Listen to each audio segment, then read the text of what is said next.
डाक लाया, डाक लाया, डाकिया डाक लाया, डाकिया डाक लाया। अरे नहीं, इस बार डाकिया डाक के साथ बैंक भी लाया। भारतीय डाक आपके दरवाजे तक बैंक लेकर आ गई है, भारतीय डाक की IPPB के साथ। इंडिया पोस्ट पेमेंट्स बैंक, आपका बैंक आपके द्वार।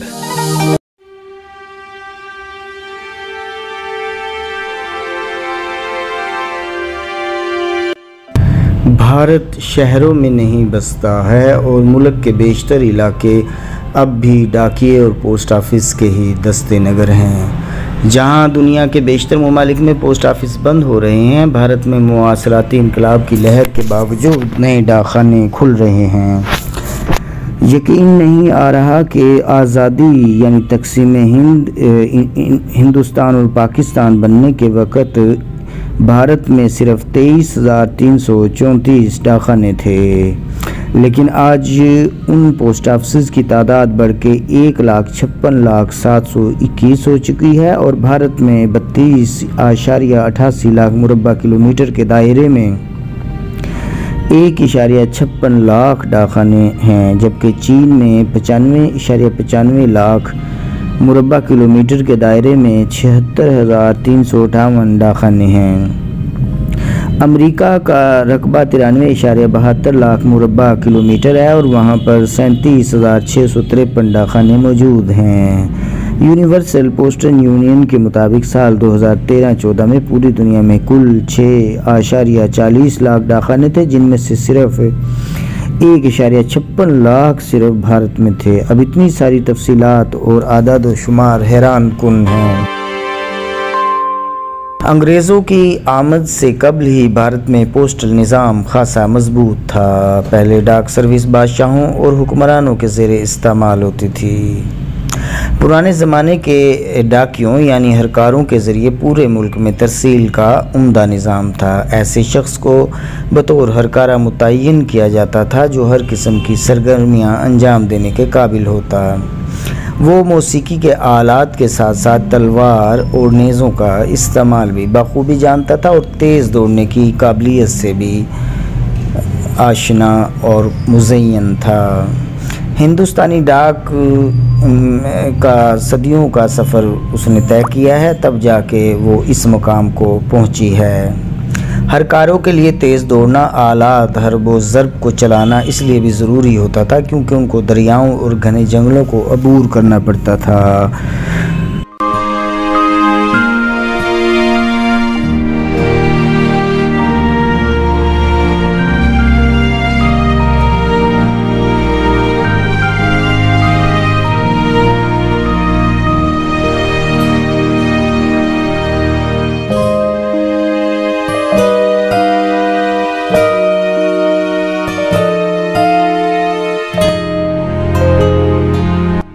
हरकारों के लिए तेज़ दौड़ना, आलात हर्ब व ज़र्ब को चलाना इसलिए ज़रूरी होता था क्योंकि उनको दरियाओं और घने जंगलों को अबूर करना पड़ता था और उनका सामना किसी जानवर या डाकू से भी हो सकता था। लेकिन हरकारा को पोस्टमैन बनाने और उसको हालात हर्ब व ज़र्ब की बजाय बस घंटी बजाने का काम देना तो बरतानवी राज की देन है। अंग्रेज़ों ने 1619 ईस्वी में सूरत, आगरा, भड़ौंच और अहमदाबाद में अपनी कारोबारी कोठियाँ बनाई। उन्हें उन हरकारों पर एतबार नहीं था जो पहले से काम कर रहे थे, इसलिए कंपनी डाक सर्विस का आगाज़ किया गया। जदीद डाक सर्विस की शुरुआत 1727 ईस्वी में हुई और बाद 1774 ईस्वी में कलकत्ता प्रेसिडेंसी, 1786 में मद्रास प्रेसिडेंसी और 1973 में बम्बई में पोस्टल सर्विसेज का बाकायदा आगाज़ किया गया। सन 1854 में मरकज़ी नज़्म-ओ-नस्क़ के तहत जब भारतीय डाक ने काम शुरू किया तो पोस्टमैनों की तादाद सिर्फ 1663 थी।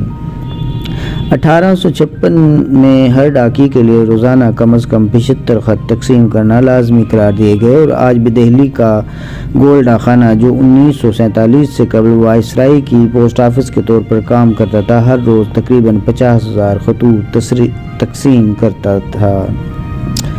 मुआसलाती इनकलाब के तूफान में इंडिया पोस्ट ने अपने आप को बचाने के लिए वक्त के साथ साथ खुद को तब्दील किया। इसी वजह से इंडिया पोस्ट आज भी देहाती इलाकों की दिल की धड़कन बना हुआ है। बैंकिंग सर्विस, जीवन बीमा, मनी ऑर्डर, स्पीड पोस्ट, मुनरेगा उजरत की तकसीम का काम, आधार कार्ड या फिर रेलवे टिकट हासिल करना, अब ये सब इंडिया पोस्ट की नई जिम्मेदारियां हैं। चूँकि देही इलाकों में पोस्ट ऑफिस बैंक का भी काम करता है, इसमें 35 करोड़ अफराद ने अपने अकाउंट खोले हुए हैं। भारतीय डाक की अहमियत का अंदाज़ा एक बार फिर कोरोना वबा के दौरान हुआ, जब लॉकडाउन के दौरान अद्वियात से लेकर वेंटिलेटर्स और कोविड-19 टेस्ट किट और दीगर तिब्बी आलात को महकमा डाक ने ही मंजिल मकसूद तक पहुँचाया।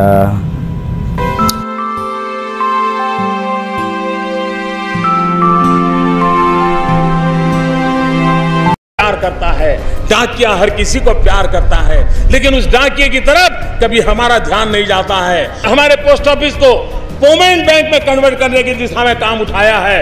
ये पेमेंट बैंक बनने से एक साथ देश के गांव तक बैंकों का जाल बिठेगा, जनधन अकाउंट का लाभ मिलेगा और सामान्य मानवीय मनरेगा का पैसा भी अब आधार के द्वारा उसके खाते में जा रहा है। करप्शन कम हो रहा है। इंदर की भोले की चमेली की बारी है, सबका खुले खाता ये मेरी जिम्मेदारी है। सेविंग करंट बोलो ये किसकी क्या तैयारी है, आधार को भूलना नहीं इससे रखनी यारी है। बिल जमा करवा दो चाहे पैसे घर भिजवा दो, घर बैठे बैठे ही तुम बैंक को बुलवा दो। छोटे तुम बड़े हो जाओ, करो इंतजार, छोड़ो मजबूरी भैया, ले लो लोन ए बार।